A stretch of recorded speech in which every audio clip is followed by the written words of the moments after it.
Hi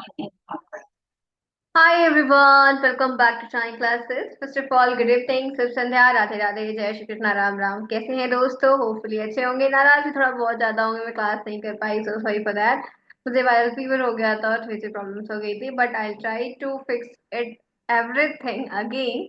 तो चलिए करते हैं शुरुआत आज की इस क्लास की। आपकी सोशल साइंस की क्लास मैंने उस दिन भी लास्ट की थी और आज भी मैं आपकी सोशल साइंस क्लास कर रही हूँ। मेरी कोशिश है कि लगातार लंबा लंबा सेक्शन आपका करके आपके लिए सॉल्व करूँ। तो ये आपका जो पहला चैप्टर आपकी किताब में दिया गया है, जो कि सिलेबस में मेंशन है, कह सकते हैं एससीईआरटी ने जो पीएनपी ने बनाया है आपके लिए, उसका पहला चैप्टर आज मैं ओवर कर दूंगी। आपका पहला सेक्शन खत्म हो जाएगा। इस तरीके से जल्दी जल्दी करने की कोशिश में, आपकी चीजें मैं करने की कोशिश में रहूंगी। तो ध्यान से हर चीज को देखिए, सीखिए। आप जुड़े हैं मेरे साथ, मैं हूँ शालिनी। भूल जाया मत करिए, क्योंकि बहुत नेसेसरी चीजें आपके साथ शेयर की जाती हैं।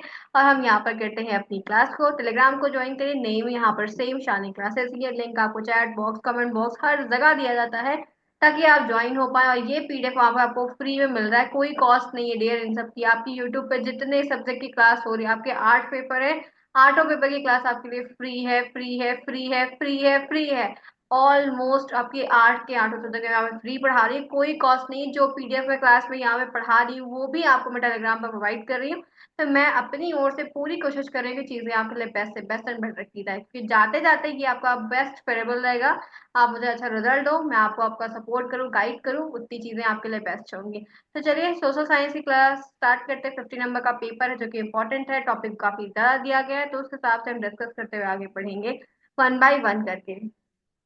मैंने उस दिन की क्लास में आपको कई सारी चीजें बताई थी, राइट? जिसमें आपके जो आंदोलन वगैरह हुए थे, तो बहुत सारे आंदोलन ऐसे थे जो हिंदुओं की तरह किए गए थे, क्योंकि हिंदू भी बहुत सारी चीजों को लेकर परेशान थे, बहुत सारी चीजों को वो करना चाहते थे।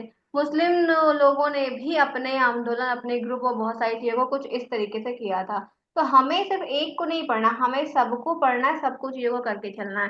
तो मुस्लिम सुधार आंदोलन की अगर हम बात करते हैं, क्या है, कैसे है, किस तरीके से है, वो जानते हैं। जो भी फ्रेंड्स ले जा रहे हैं, ध्यान रखिए कि 8 पीएम पर अपनी टिकट बुक कर लीजिए। वो लगाइए अलार्म कि भाई 8 पीएम पे चलना है। कैसे भी करके हो, आपको 8 बजे आना है तो आना है, ठीक है? उतना ध्यान रखना। अब यहाँ पर है मुस्लिम सुधार आंदोलन। तो मुस्लिम सुधार आंदोलन का मतलब क्या है कि मुस्लिम लोगों ने भी कई सारे आंदोलन को किया। अब इसमें क्या है, क्या नहीं है, किस तरीके से है, वो हम सब यहाँ पर जरूर जानेंगे। तो ध्यान से देखिएगा। इसके पहले एक क्लास हुई है, सभी प्लेलिस्ट में ऐड हो रहा है, वन बाय वन करके। सभी गर्ल्स, सभी बॉयज, जितने भी फ्रेंड्स यहाँ पर हैं, ईच एंड एवरी वन, आप लोगों को ये चीजें प्रोवाइड किया है, मैं प्लेलिस्ट में ऐड कर रही हूँ। तो वहां से आप रीच आउट करके लेकर, पीडीएफ लेकर अपनी पढ़ाई जैसे भी बेस्ट हो सकते उतना करिए। मुस्लिम सुधार आंदोलन की अगर हम बात करते हैं, तो 19 सेंचुरी में इस्लाम धर्म में विद्यमान, सॉरी, जो मतलब पहले से चली आ रही थी, या पहले से जो भी चीज थी, कह सकते हैं, कुरीतियों को दूर करने के उद्देश्य से बहुत सारे सुधारवादी आंदोलन अस्तित्व में आए। मतलब ये जो आंदोलन आते हैं, क्यों आते हैं? कि कोई ना कोई प्रॉब्लम्स होती है। आप सोल्यूशन तब ढूंढते हो जब आप किसी प्रॉब्लम में पड़ते हो, राइट? अब ऐसे तो आप सोल्यूशन ढूंढते नहीं रहते हो। सोल्यूशन हम तभी ढूंढते हैं जब हम प्रॉब्लम्स में पड़ते हैं, किसी भी कंडीशन की या किसी भी स्टेज की प्रॉब्लम हो क्यों ना हो। तो उस तरीके से क्या प्रॉब्लम अभी आज के टाइम पे जनरेट हो रही है, ऐसा नहीं, पहले के टाइम से भी वो चीजें जनरेट होती आ रही हैं। तो सेम पॉइंट पे ये कह सकते हैं कि उस समय जो प्रॉब्लम्स थी, कुरीतियां थी, अंधविश्वास था, लोगों की एक ही मानसिकता की, एक फॉलो कर रहा है तो हम भी वैसा करेंगे, सेम चीज को कॉपी करना, सेम तरीके से करना। से बहुत सारी छोटी छोटी चीजें हैं जो लार्ज स्केल पर पनप रही थी या बढ़ जाती। इन चीजों को ध्यान में रखते हुए ऐसे आंदोलन की शुरुआत की जाती है। यानी कि जिनको समझ होती है कि उन चीज को रोकना चाहिए, उन्हें समझाना चाहिए, ऐसी कई सारी चीजें हैं जो इसमें की जाती हैं, ठीक है? तो ये आंदोलन मैंने उस दिन आपको छोटे छोटे पॉइंट में कई सारे लगातार वन बाय वन कर क्यों बताए थे, क्योंकि उनमें प्रश्न आते हैं। और एक बात ध्यान रखिए, जितने भी आंदोलन या कुछ भी आप पढ़िए, हमेशा उसके नेतृत्वकर्ता के नाम, उसका स्थान, उसकी जो तारीख है वो आती है। और 50 क्वेश्चन, जो 50 पेपर के 15 आपके मल्टीपल चॉइस एमसीक्यू आते हैं, वो इसी पे आते हैं, आपको पता है। तो पहला कह सकते हैं यहाँ पे है अलीगढ़ आंदोलन और सर सैयद आंदोलन। मतलब अलीगढ़ आंदोलन के नाम से भी जाना जाता है और सर सैयद खां आंदोलन के नाम से भी जाना जाता है। हो सकता है कि एक आंदोलन के दो तीन नाम हो, इस तरीके से नाम हो, तो कहीं एक पढ़ो और एक आ जाए, दिक्कत में पढ़ो, इसे सब जानते रहो। यहाँ पे लिखा है कि 1857 जो पहला एक बहुत बड़ा संग्राम हुआ था, जो कि मैंने आपको इसकी पहले की क्लास में पूरा पॉइंट टू पॉइंट सारी बात को बताया कि ऐसी ऐसी चीजें इस तरीके से हुई थी। और उसके बाद फिर हमने कई सारे आंदोलन को चूज किया। तो कहते हैं कि 1857 के विद्रोह में मुसलमानों की सक्रिय भागीदारी के कारण सरकार द्वारा उनके दमन में मुसलमानों की स्थिति छिन्न भिन्न हो गई थी। ध्यान रखना, मुसलमान जो इतने एक्टिव होके पार्टिसिपेट कर रहे थे, ये सारी चीजें चलती आ रही थी, तो गवर्नमेंट के द्वारा उनके जो भी चीजें थी उनको रोकना, बंद करना, इन सब चीजों को लेकर बहुत सारी चीजें अस्त व्यस्त हो गई थी। और ऐसा समय में ही ध्यान में सर सैयद अहमद खां, मतलब 1817 से लेके 1898 का पदार्पण हुआ था, मतलब ये टाइम ड्यूरेशन था, जो कि मैंने यहाँ पे अलग कलर से हाईलाइट किया है। ये चीजें हाईलाइट क्यों होती हैं? क्योंकि इसके मल्टीपल चॉइस क्वेश्चन बनते हैं, और आपको भी 3 सेमेस्टर देने के बाद इतना तो पता है कि आपके मल्टीपल चॉइस क्वेश्चंस में तारीखें ही तारीखें आपसे पूछती, तारीख पे तारीख, तारीख पे तारीख, तो वो चीजें हैं। तो यहाँ पे है कि सर सैयद अहमद खां के नेतृत्व में चलाए गए आंदोलन को ही अलीगढ़ आंदोलन के नाम से जाना जाता है। ध्यान से जानना, दोनों एक ही चीज है, ये वाली पूछी जाए तब भी एक है, ये वाली पूछी जाए तब भी एक है। तो सर सैयद अहमद खां का जो प्रदर्शन, ये जो आंदोलन चलाना करना, तारीख उसकी 1817 से लेके 1898 है। इन चीजों को ध्यान रखें, और इसी सेम को हम अलीगढ़ आंदोलन के नाम से भी जानते हैं। तो मैंने इनकी इतनी बातें बताई, इतनी पैराग्राफ्स को जब भी कभी रीड आउट किसी भी बुक से, किसी भी क्लास से, कुछ भी करिए, तो ये देखिए कि क्वेश्चंस किस तरीके से फॉर्म होंगे। तो मैंने पहले बताया कि दोनों का नेम ध्यान रखिए, और जो है तारीख है वो ध्यान रखिए, पूछा जाए आप प्रिपेयर रहो कि हम हर तरीके से हैं। ठीक है, यहाँ तक बात सभी को समझ में आई? Each and every one got it? उम्मीद है कि इतना आपने पकड़ लिया पॉइंट को, और इतना आपने समझ लिया। सभी को राधे राधे, सभी को जय श्री कृष्णा। टाइम पर आने की ईच एंड एवरी फ्रेंड्स करिए, फोकस होकर क्लास को अटेंड करिए, ताकि चीजें आपको इतने पढ़ाई के, अगर 30 मिनट की क्लास हो रही है तो 30 मिनट में कम से कम 15 मिनट का कुछ चीज सीख कर जाओ। ये टारगेट बनाओ, ये गोल बनाओ कि आज 15 मिनट के वक्त देने हैं, तो उसको हमें रील्स के बजाय इन चीजों को पढ़ लो, क्योंकि ये थ्योरी है। अगर आप ऐसे सेक्शंस के हिसाब से भी पढ़ लोगे तब भी आपके लिए हेल्प कर जाएगा। ठीक है, डेट्स याद रहेगी कि 1817 से 1898। तो ये चीजें इस तरीके से कहीं ना कहीं धीरे धीरे सॉल्व हो जाएंगी। एक बैग तो किसी को नहीं याद होती, चाहे वो कोई थ्योरी हो या कोई इंग्लिश का सब्जेक्ट ही क्यों ना हो। क्यों, बात समझ में आ रही है? चलिए हम आगे, क्लियर है? आइए अब बात कर लेते हैं और इनके बारे में। सर सैयद अहमद खां की धारणा थी, इनका जो मोटो था, या कह सकते हैं इनके जो जितने भी पॉइंट्स थे, मुसलमानों के धार्मिक और सामाजिक जीवन में केवल आधुनिक पाश्चात्य वैज्ञानिक ज्ञान और संस्कृत ग्रहण करके ही सुधार लाया जा सकता है। मतलब पुराने ही सिस्टम पे वही जो स्टेप सब लोग चलते, जनरेशन टू जनरेशन, पढ़ाई लिखाई का सिस्टम हो, कोई त्योहार मनाने का सिस्टम हो, कुछ भी हो, मतलब सब एकदम पुराना था। तो नई जनरेशन है, जब नई चीजें नहीं अडाप्ट की जाएंगी तो चीजें फिर वैसे की वैसे ही रह जाएंगी ना, आप वहीं के वहीं रह जाओगे ना, आगे आपका फिर पूरा मूल रूप नहीं बढ़ेगा। तो पाश्चात्य में आप जान रहे हो, इंग्लिश आ रहा है, नए नए लिटरेचर्स आ रहे हैं, नई नई चीजें आ रही हैं, आधुनिकरण आ रहा है, मॉडर्नाइजेशन आ रहा है। तो उन्होंने ये चीजें कही कि इसके अगर इस तरीके से हम चलते हैं, या उन नई नई चीजों को एक्वायर करते हैं, उन नई नई चीजों को सीखते हैं, तो उसमें चेंजेस लाया जा सकता है। इसीलिए आधुनिक शिक्षा को बढ़ावा देने के लिए जीवन भर उनका सर्वप्रथम काम रहा। मतलब सर सैयद अहमद खां को जब यह बात समझ में आई कि मुस्लिमों का अगर विकास करना है, मुस्लिम्स की चीजों में चेंज लाना है, उन्हें बदलाव लाना है, उनको समझदार बनाना है, चीजें करना है जो उनके आगे पीढ़ी दर पीढ़ी चीजें चेंज होगी, तो उन्होंने पाश्चात्य तरीकों को अपनाने के लिए सभी को आग्रह किया, बहुत बताया, समझाया कि इस तरीके से चीजें अगर हम एक्वायर करते हैं या अर्जित करते हैं या अपने बच्चों को शिक्षा देना शुरुआत करते हैं, तो हमें एक बड़ा परिवर्तन हमारी कम्युनिटी, हमारे समुदाय के लोगों में देखने को मिल सकता है। तो इस तरीके के काम ये करने में लगे हुए थे, इसीलिए आधुनिक शिक्षा को बढ़ावा देने में जीवन भर उनका सर्वोत्तम काम रहा। और उनके स्कूलों में कह सकते हैं कि स्थापना की, बहुत सारे स्कूल उन्होंने शहरों में बनाया, पाश्चात्य पुस्तकों का उर्दू में अनुवाद भी किया, बहुत सारी बुक का हिंदू में इन्होंने अनुवाद उर्दू में, क्योंकि जो बुक्स थी वो इनकी लैंग्वेज में नहीं लिखी थी। जैसे हमें लोगों को संस्कृत पूरी नहीं आती, लेकिन पुराने लोग को संस्कृत आती है, तो ये लोग उर्दू को प्रेफर करते थे, तो बहुत सारी बुक्स को भी इन्होंने ट्रांसलेट किया उर्दू लैंग्वेज में, कि जिन्हें उर्दू आती है प्रॉपरली, पूरी तरीके से आती है, वो भी इन चीजों को पढ़ पाए, वो भी इन चीजों को सीख पाए, ताकि उनकी पूरे समुदाय के लोगों का विखंडन जो हो रहा है, या खत्म हो रहे हैं, या पीछे रह जा रहे हैं, वो ऐसा ना हो। तो इस सोच या इन सब चीजों को ध्यान में रखते हुए बहुत सारे आंदोलन उन्होंने किए।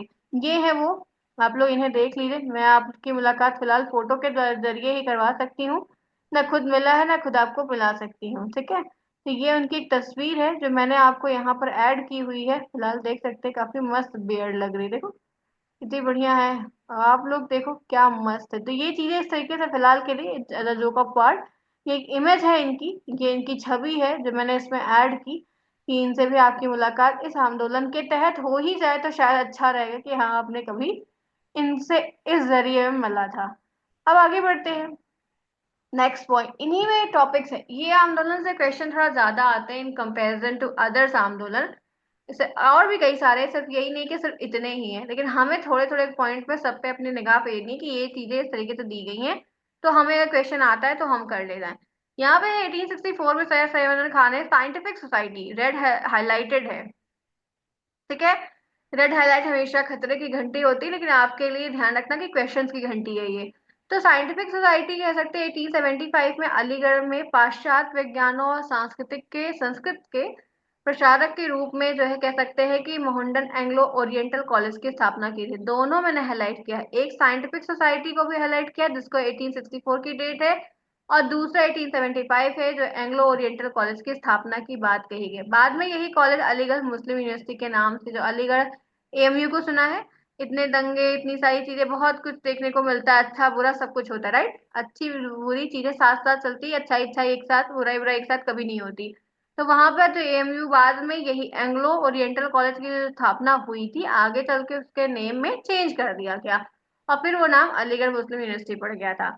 यहाँ पे कहते हैं कि सर सैयद अहमद खां की धार्मिक सहिष्णुता में अगाध विश्वास रखते थे। जी हाँ, जो चीजें पुराने धर्म से उनके यहाँ कुरान को मानना और भी जो चीजें चलती चली आ रही थी उनमें वो बिलीव करते थे, विश्वास करते कि चीजें होती हैं। उनका विश्वास था कि सभी धर्म के अंदर एकता का भाव छिपा है जिससे व्यवहारिक नैतिकता को कहा जा सकता है, बढ़ाया जा सकता है। इस्लाम में सामाजिक कुरीतियों को दूर करने का भी प्रयत्न किया उन्होंने। जो इस्लाम धर्म में मतलब जैसे जैसे वो समझदार थे, उस हर धर्म के लोगों में कट्टरपंथी नहीं देखने को मिलती, राइट। तो इनके भी जितनी सोसाइटी के लोग थे, कम्युनिटी थी, वट कह सकते हैं, बच्चे से लेके वयस्क का ग्रुप और बुजुर्गों का ग्रुप, जो कुछ भी ग्रुप था, जो एक lack of communication, lack of knowledge, ये सारी चीजें देखने को उन्हें फील होती थी, उन्होंने उसको दूर करने के लिए ऐसे आंदोलन को लाया जिसमें कई सारे मेंबर्स और लोग शामिल हुए, ताकि ये जो प्रॉब्लम्स देखने को मिल रही है या कुछ भी इस तरीके से हो रहा है तो कहीं ना कहीं उसको दूर किया जा सकता है। तो इसलिए स्कूल्स खोले, कॉलेज खोले, बहुत सारे आंदोलन किए, छोटे छोटे जगह पर जाके लोगों को बताया, ऐसे बहुत सारे काम उन्होंने अपनी लाइफ में कर रखे थे, राइट।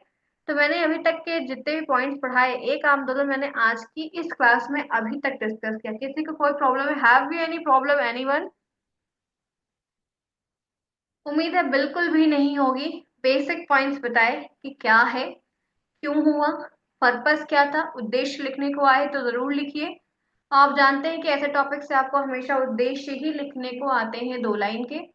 अदरवाइज आपके एमसीक्यूज आएंगे तो कहाँ से आएंगे, किस तरीके से पूछे जाएंगे, वो भी मैंने आपको प्रॉपरली बताया कि ये चीजें हैं जो इस तरीके से आपको पूछी जा सकती हैं। नेक्स्ट हमारा जो आंदोलन है, दूसरे झगड़े को पढ़ते हैं, दूसरे लड़ाई को पढ़ते हैं। वैसे भी लड़ाइयों में आपको बड़ा इंटरेस्ट रहता है, तो यहाँ पर जो है ये चीजें इस तरीके से देखने को मिलती हैं। तो नेक्स्ट यहाँ पे है बहावी आंदोलन। अब ये क्या है ये भी जानते हैं।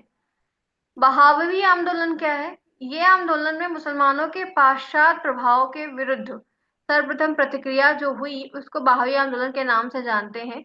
कहीं कहीं बाहर जैसे बाहर की चीजें होती उस तरीके से भी जोड़ देते हैं। वास्तव में पुनर्जागरणवादी आंदोलन था। ध्यान से देखिएगा, रियल में देखा जाए कि रियलिटी क्या है नेम के पीछे, तो पुनर्जागरणवादी आंदोलन था। मतलब शाह अली वल्लाह, शाह अली वल्लाह हाईलाइट है, रेड अलर्ट जारी किया गया है। तो कहते हैं कि शाह अली वल्लाह 18वीं शताब्दी में भारतीय मुसलमानों के वे प्रथम नेता थे जिन्होंने भारतीय मुसलमानों में गिरावट पर चिंता व्यक्त की थी कि गिरावट हो रहा है। जो एक इन्फ्लेशन इनको अपनी कम्युनिटी में लोगों में शिक्षा को लेकर बहुत सारी चीजों को देखने को मिल रहा था, उसके ऊपर इन्होंने एक चिंता व्यक्त की थी, क्योंकि समझ रहे थे उनको। उन्होंने मुसलमानों के रीति रिवाज और मान्यताओं में आई कुरीतियों की ओर ध्यान दिलाया कि आप अपने जो नियम है, कानून है, कुरान ने जो बातें लिखी हैं, धर्म ग्रंथ जो कुछ भी है, वॉट एवर, उनमें जो प्रॉब्लम्स आ रही है, जो कुरीतियां बढ़ रही हैं, लोगों का ना मानना, या उन चीजों का विरोध करना, खंडन करना, बहकावे में आना, बहुत सारी चीजें देखने को मिलती हैं। धर्म परिवर्तन करना सब जगह होता है, अलग अलग जगह पे, हर जगह किसी को किसी को कोई भड़का रहा है, कुछ भी कुछ मैनिपुलेट कर रहा है, बहुत सारी चीजें हैं। तो इन्होंने अपने ही कम्युनिटी में, अपने ही लोगों के बीच में अपनी ही एकता को खंडित होते देखा। तो इन्होंने ऐसे बहुत सारे आंदोलन को लाने की कोशिश की कि किस तरीके से उन चीज को जागृत करके या उस चीज को फिर से करके काम को सही तरीके से किया जा सकता है। तो ये आंदोलन कुछ इस तरीके से था। तो इसमें आपको जो ध्यान रखना है वो इनका शाह अली वल्लाह का नाम याद रखना है, ये ज्यादा इंपॉर्टेंट है। और कभी भी किसी भी आंदोलन का उद्देश्य लिखने को आया, अगर ये आता है कि वाह भाई आंदोलन का उद्देश्य लिखिए, तो क्या इस आंदोलन में और सर के आंदोलन में कोई विशेष अंतर दिख रहा है उद्देश्य का? सारे उद्देश्य एक जैसे ही होते हैं। आपको लिखने की कला आनी चाहिए कि हमें कॉपी कैसे लिखनी है। समझ में आई बातें? चालाक बंदो, थोड़ा सा दिमाग लगा के कॉपी को लिखा करिए आप लोग, ठीक है? पढ़ते आप लोग ज्यादा हो लेकिन यूटिलाइज नहीं कर पाते हो अपने माइंड को। तो सारी चीजें जब एक जैसी हैं तो एक ही उद्देश्य को लिखो, थोड़े बड़े शब्द को ही तो चेंज करना है। बाकी नाम को नाम रहने देना, नहीं तो आम को राम, राम को नाम उल्टा मत कर देना, ठीक है? स्मार्ट बनने के चक्कर में कहीं उल्टा ना कर दो। इसलिए सिंपल तरीके से चीजों को ध्यान में रखो और रिकॉल करो, वीकली रिवीजन करिए तो चीजें आएंगी। तो दो आंदोलन हो गए, दो झगड़े मैंने आपको, भीषण जो आपस में भाई भाई लड़ रहे थे उनको मैंने आपको बता दिया। तीसरा जो है वो है देवबंद आंदोलन, ठीक है? इनका नाम क्या है? देवबंद आंदोलन। अब ये क्या है? देवबंद आंदोलन मुसलमान उल्मा ने जो प्राचीन मुस्लिम विद्या के अग्रणी थे, देवबंद आंदोलन चलाया था। ये मैंने हाईलाइट नहीं किया, तो ये हाईलाइट कर लेना, इसके क्वेश्चंस आ सकते हैं, क्वेश्चन इनके नाम से पूछा जा सकता है। ये एक पुनर्जागरण वाली आंदोलन फिर था, लोगों को जगाना, लोगों को प्रेरित करना, लोगों को बताना, लोगों को जो इतना उलझ रहे हैं उससे, झगड़ों से, फसादों से बाहर निकालना, जिसका मेन एम था, उद्देश्य था मुसलमानों में कुरान और हादीस की शुद्ध शिक्षा का प्रचार करना। जैसे कुरान के बारे में, जैसे हमारे यहाँ भागवत पढ़ा जाता है, हमारे यहाँ रामायण पढ़ा जाता है, वेद पढ़ा जाता है, वैसे ये सारी चीजें हैं। तो इनका शिक्षा का खूब प्रचार करना, सिखाना, बताना। कहते हैं कि मोहम्मद कासिम नौनतवी और राशिद अहमद गंगोही ने देवबंद इस्लामी मदरसों की स्थापना की थी। ध्यान से सुनिएगा, एकदम प्रॉब्लम ना हो। मोहम्मद कासिम ननोतवी और रशीद अहमद गंगोई ने देवबंद उत्तर प्रदेश में इस्लामी मदरसों की स्थापना की थी। देवबंद आंदोलन अंग्रेज विरोधी आंदोलन था, जी हाँ। इसमें इन्होंने अंग्रेजों के विरोध में भी आंदोलन को इन्वॉल्व था, कि वो इस आंदोलन में, मतलब अंग्रेज की जो रूलिंग चल रही थी उनको काटने, उनको हटाने के लिए भी किया था। देवबंद स्कूल में अंग्रेजी शिक्षा, पाश्चात्य संस्कृति पर पूर्ण प्रतिबंध था। देवबंद एक जगह है, वहां पर जो स्कूल थे वहां पे जो अंग्रेजी शिक्षा, पाश्चात्य संस्कृति की शिक्षा थी, उनमें पूर्ण तरीके से प्रतिबंध था कि ये चीजें आप नहीं कर सकते हो। तो अंग्रेज इनके खिलाफ थे, वो चाह रहे थे कि हम लोग इंग्लिश को ऐड करें, इंग्लिश को पढ़ाएं। इस तरीके से बहुत सारी चीजें देखने को मिली थी। तो छोटे छोटे आंदोलन के बारे में दिया गया है। सारे आंदोलन नहीं आएंगे, ये आपको भी पता है, मुझे भी पता है, लेकिन कौन सा आएगा ना, ये ना आपको पता है या ना मुझे पता है।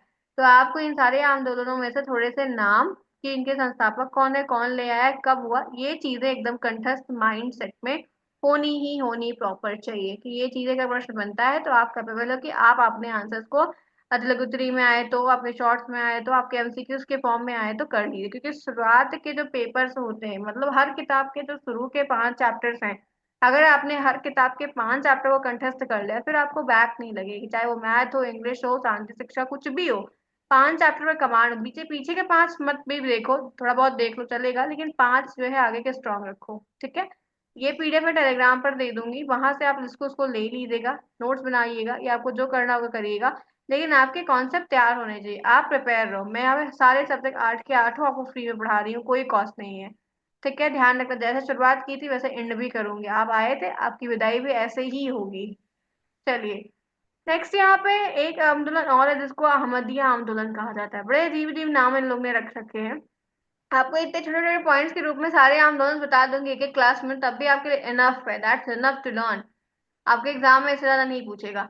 अहमदिया आंदोलन क्या है? तो कहते हैं कि अहमदिया आंदोलन 1889 में मिर्जा गुलाम अहमद ने किया था। किसने किया था? मिर्जा गुलाम अहमद ने, नाम नोटेड, ठीक है? इस आंदोलन का उद्देश्य था मुसलमानों में आधुनिक बौद्धिक विकास के लिए जो धर्म, उपदेश और नियम थे वो उदार बनाना। मिर्जा गुलाम अहमद पश्चिमी उदार ब्रह्म विद्या और हिंदुओं में धार्मिक सुधार आंदोलन से अत्यधिक प्रभावित थे। तो हाँ, ये आंदोलन कहीं ना कहीं एक अच्छा आंदोलन का नाम से जाना जाता है, क्योंकि ये चाहते थे कि जैसे और सारे धर्म में के लोगों में सुधार हो रहा है, वो ब्रह्म विद्या को मान रहे हैं, नई नई चीजों को अपना रहे हैं, उनमें एकता यूनिटी बढ़ रही है, ऐसी बहुत सारी चीजें जब आप किसी सेम कम्युनिटी के लोगों को सेम जगह पे देखते हैं तो वो चीजें आपको भी फ्लैक्चुएट करती हैं, या आपको कह सकते हैं कि उस ओर खींचती है, क्या ऐसा चेंज या ऐसी चीजें हम नहीं कर सकते हैं। तो ऐसे बहुत सारे आंदोलन, जो लोग समझदार थे, पढ़े थे, समझदार, समझ रहे हैं चीजों को क्या होना चाहिए, किस तरीके से होना चाहिए, कितना आगे लेना आना चाहिए, तो इस तरीके से बहुत सारे लोग ऐसे थे जो ऐसे आंदोलन को क्रिएट करते थे। उनमें दो दो चार चार पांच पांच छह छह आठ आठ लोग को ऐड करते थे, जो इनकी बात को मानते थे, ताकि वो चीजें इस तरीके से सुधार में लाकर इनमें जो रूढ़िवादिता घुस रही है, खंडन हो रहा है, धर्म रिवाजों को नहीं मान रहे हैं, एक दूसरे की इज्जत नहीं कर रहे हैं, अपने ही भाई बंधु में झगड़े हो रहे हैं, जो नियम को नहीं मान रहे हैं, कुरान के हिसाब से नहीं चल रहे हैं, तो ऐसी चीजों को फिर उनको समझाना, बताना, सुधार करना, बदलाव लाना, ऐसे आंदोलन, ये सारे आंदोलन इसी तरीके से हर धर्म में किए जाते हैं। ठीक है, क्लियर है? आपको इतनी सारी बातें मैंने इतने शॉर्ट ऑफ टाइम में बताई, बिना किसी डिस्टरबेंस के। उम्मीद है कि सबको चीजें लिटिल लिटिल समझ, देखो फ्रेंड, आर्ट पेपर है, टू बी ऑनेस्ट, सारे कहो कि सारा दिन एमसीक्यूज की ही क्लास हो तो it can't be possible to आपको कि सारा क्वेश्चन क्वेश्चन हो, जी नहीं, थ्योरी नहीं पढ़ोगे तो क्वेश्चन नहीं आएगा। अभी वक्त है, थोड़े से theory, then question, theory question, theory question, इस तरीके से हम चेंज करके कर लेंगे तो चीजें हमारी शॉर्ट टाइम में सॉल्व हो जाएंगी, राइट? एग्री है? उम्मीद है। चलिए फटाफट क्लास को लाइक कर देना, अभी तक क्लास को लाइक, क्योंकि शालिनी क्लासेस में आना है तो लाइक तो बनता है, मंदिर में जाओ और घंटी ना बजाओ तो इसका कोई मतलब नहीं है, तो वो चीजें पता कैसे चलेंगे कि आप आए थे? तो एक रिंग तो होनी ही होनी चाहिए। क्लियर है सभी को? यहाँ तक के सारे झगड़े आंदोलन, ऐसे झगड़े तो आप लोग एकदम कट्टर में एकदम लेके चलते हो कि ये तो आपके तैयार होंगे, बाकी और जो पॉइंट्स है वो हम लोग देख लेते हैं, तो चीजें आपकी धीरे धीरे करके सॉल्व हो जाएंगी, नो इशू, नो डाउट। आते हैं, बात करते हैं भारत का राष्ट्रीय आंदोलन, एक नया टॉपिक, और इस टॉपिक पे ये आपके नेक्स्ट चैप्टर का टॉपिक है, ठीक है? मैंने आज इसलिए ऐड किया कि चीजों को देख कर चलिए कि अब हमें जो नेक्स्ट क्लास होगी उसमें क्या पढ़ना है, किन चीजों को देखना है। भारत का राष्ट्रीय आंदोलन, नेशनल लेवल पे क्या चीजें हो रही हैं, तो कहते हैं कि भारत का राष्ट्रीय आंदोलन 19वीं शताब्दी, यानी कि 19th सेंचुरी, ठीक है, अंतिम चौथाई के काल, भारत में राष्ट्रीयता को जन्म का काल कहा जाता है, ठीक है। सामाजिक सुधार, सोशल चेंजेस लाने बहुत जरूरी होते हैं, इट डजेंट मैटर कि वो किस लेवल पे होता है, राइट? तो सोशल चीजें हैं, सामाजिक सुधार के बहुत सारे आंदोलन किए गए, आधुनिक पाश्चात्य शिक्षा का प्रसार किया गया, नई तरीके से मॉडर्नाइजेशन को इन्वॉल्व किया गया कि चीजें इस तरीके से इस लेवल पे होंगी तो शायद एक लार्ज बूम की तरह चीजें बढ़ेंगी, चीजें इक्वली सब में पॉसिबल तरीके से हो पाएंगी, सब साथ में चल पाएंगे, इंक्लूसिव एजुकेशन को लाया जाएगा, ठीक है, जहां पर नहीं जब पहुंच पा रही पढ़ाई की चीजें, या दूर है स्कूल, या घर दूर है, डिस्टेंस नहीं है, रास्ता नहीं है, उन चीजों को भी क्लियर आउट करना, फिगर आउट करना। तो ठीक है, प्रेस की भूमिका, मध्य वर्ग का उदय करना, जो मिडिल ग्रुप्स हैं, मिडिल एज के लोग हैं, मिडिल क्लास के लोग हैं, उनको भी आगे ले जाना, उनको आगे बढ़ाना। ब्रिटिश शासन के अधिकार, सॉरी, आर्थिक परिणाम में भारतीय में राष्ट्रीय आकांक्षा को जन्म दिया। ब्रिटिश शासन चल रहा था, ये काफी हमारे लिए एक हैरेसमेंट टाइप की चीजें थी जिनके अंडर हम रह रहे थे। हमें फिलहाल एक छोटी सी फाउंडेशन होती है तो प्रॉब्लम होती है, तो सोचिए उस समय उस टाइम ड्यूरेशन के लोगों को कितनी सारी प्रॉब्लम्स को झेलना पड़ा होगा, और कितनी सारे स्तर पे कितने सालों तक झेलना पड़ा होगा। तो ऐसी बहुत सारी चीजें हैं, ऐसे ही कोई भी आंदोलन नहीं हुआ है जिसको हम आज पढ़ रहे हैं, उस टाइम ड्यूरेशन पे हम नहीं थे, इसलिए चीजें हमें पढ़नी पड़ी, देखनी पड़ी, जानना है कि ऐसी ऐसी चीजें घटित हुई हैं। पास्ट इतना आसानी से इतनी आगे इतने अच्छे तरीके से नहीं निकल कर आया है। तो राष्ट्रीय राष्ट्रवादी चेतना के कारण, चेतना की 19वीं शताब्दी के अंतिम चरण में भारत में महानगर में अनेक अनेक मतलब ढेर सारे पॉलिटिकल संगठन का गठन हुआ। ये सारी चीजें एक इंसान के बस की राइट है नहीं होती, तो इसमें कई सारे छोटे छोटे ग्रुप्स होते हैं, छोटे छोटे समुदाय बनाए जाते हैं, उसमें लोगों को इन्वॉल्व किया जाता है, वो लोग उसमें एक साथ मिलकर काम करने की पूरी कोशिश करते हैं। किस तरीके से इन्वॉल्व होते हैं, ऑर्गेनाइजेशन होते हैं, सभी अपने पॉइंट को रखते हैं कि कैसे हम बेस्ट कर सकते हैं, क्या सिखा सकते हैं। पाश्चात्य शिक्षा में शिक्षित लोगों से संगठित होकर राजनीतिक विकास में कार्यक्रम और विशेष विमर्श करते थे, बहुत ये कुछ चर्चा करते क्या प्रोग्राम करना है, कैसे करना है, किस तरीके से सिखाना है, बताना है, क्या सही है, क्या बेस्ट होगा, शिक्षा की भूमिका को ध्यान में रखना, राष्ट्रवाद को पनपने में अच्छे से महत्वपूर्ण योगदान देना कि कैसे हम एक यूनिटी बनाकर नेशनलिटी को आगे ले जा सकते हैं, शिक्षा में जो प्रॉब्लम्स है वो कैसे सॉल्व कर, धर्मनिरपेक्ष, प्रजातांत्रिक, राष्ट्रवादी सोच, ऐसी बहुत सारी चीजें हैं जो दृष्टिकोण को ध्यान में रखकर लाई गई थी कि चीजें इस तरीके से की जाए जो आपके लिए काफी बेस्ट होगा। तो इन चीजों को करना, इन चीजों को समझाना, उनके दृष्टिकोण को बनाना, बेहतर करना, पढ़ाई लिखाई की फील्ड में भी आगे ले जाना, काम करवाना, उनके थॉट्स में चेंजेस लाना, थिंकिंग के नजरिए को चेंज करना। तो ऐसे छोटे छोटे पॉइंट्स, ऐसी बड़ी चीजें तभी हुई जब आपने एक छोटे छोटे स्टेप्स को लिया। आपको बड़ी चीजें रीच आउट करनी है तो आपको स्टेप छोटा स्टार्ट करना होगा। आपको पूरा 10 चैप्टर खत्म करना है तो आपको पहले चैप्टर से शुरुआत करनी होगी, राइट। तो उसी तरीके से ये चीजें हैं, जितने भी आंदोलन है ऐसे बदलाव करने के लिए, चेंजेस करने के लिए किए गए, जैसे बहुत सारे। अब ये भारतीय राष्ट्रीय आंदोलन में एक टॉपिक नहीं, कई सारे टॉपिक्स हैं जो नेक्स्ट क्लास में मैं आपके साथ शेयर करूंगी, one by one with questions के साथ में, कि इन टॉपिक से किस तरह के क्वेश्चंस पूछे गए और आपको किस तरीके से तैयार करना है कि आप उस चीज को जब क्वेश्चन के फॉर्म में आए तो कर सके। Any problem anyone? कोई प्रॉब्लम किसी को भी है? कोई भी प्रॉब्लम जो भी है इस सब्जेक्ट के, इस जितने भी पॉइंट्स अभी मैंने डिस्कस किए, तो मुझे कमेंट बॉक्स में पूछिएगा कि ये प्रॉब्लम है या ये चीजें इस तरीके से है। मैंने इतने सारे आंदोलन के बारे में बताया। जो लेट है वो टाइम पर आए, ठीक है। जो लेट है वो टाइम पर आए, टेलीग्राम को एक्सेस करें। टेलीग्राम का नाम ऑल्सो शाइनिंग क्लासेस है, लिंक आपको दिया है, बताया गया है, ताकि चीजें हों। पीडीएफ आपको वहां पर मिलेगा फ्री में, कोई कॉस्ट नहीं हुई, क्लास यहाँ पे फ्री हो रही है, हर चीज आपको बेस्ट से बेस्ट कराई जा रही है।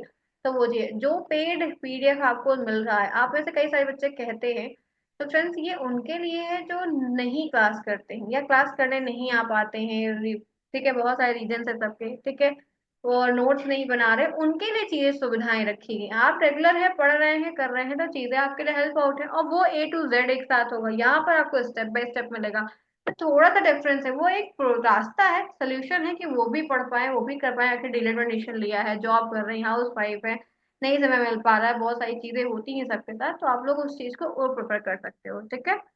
तो ये रही आज की क्लास, टॉपिक हुआ हमारा डिस्कस। बाकी और जो पॉइंट्स है, जो भी चीजें हैं, वो समय के साथ करेंगे। जितने भी लोग नए हैं आज, चैनल को सब्सक्राइब जरूर करिए, दोस्तों में शेयर करिए। आपकी पहचान के जितने भी 2024 के जो भी फ्रेंड्स या आपके 25 मिनट, 24-25 मेडिटेशन ले रहे हैं, जो भी सीन है उसको जरूर बताइए, ताकि समय पर सब आ पाए। और मैं हमेशा आप सभी के जितने भी बैच पढ़ाऊंगी या जो कुछ भी करूंगी वो फ्री पढ़ूंगी, ना कोई ऐप बनाऊंगी, ना कुछ भी करूंगी। इस तरीके से मेरा ना कोई इरादा है, ना मैं करने वाली हूँ। तो आप सभी को मेरा एक करना इतना सार्थक है, मुझे भी तो अपने पुण्य को देखना है, आगे कर्मों को बनाना है, भाई सीधी सी बात है। तो आप लोगों के लिए हर चीज फ्री करने की कोशिश रहेगी कि इस तरीके से आप फ्री पढ़ो, आप करो बेस्ट से बेस्ट। हो जहाँ दिक्कत है वो पूछो, सोल्यूशन आपको मिलेगा। मिलते हैं फिर हम लोग अपनी नेक्स्ट क्लास में, नए टॉपिक के साथ डिस्कशन होगा। पॉइंट और समय पर आइए, सीखिए, कोई दिक्कत है तो पूछिएगा। Bye bye, take care.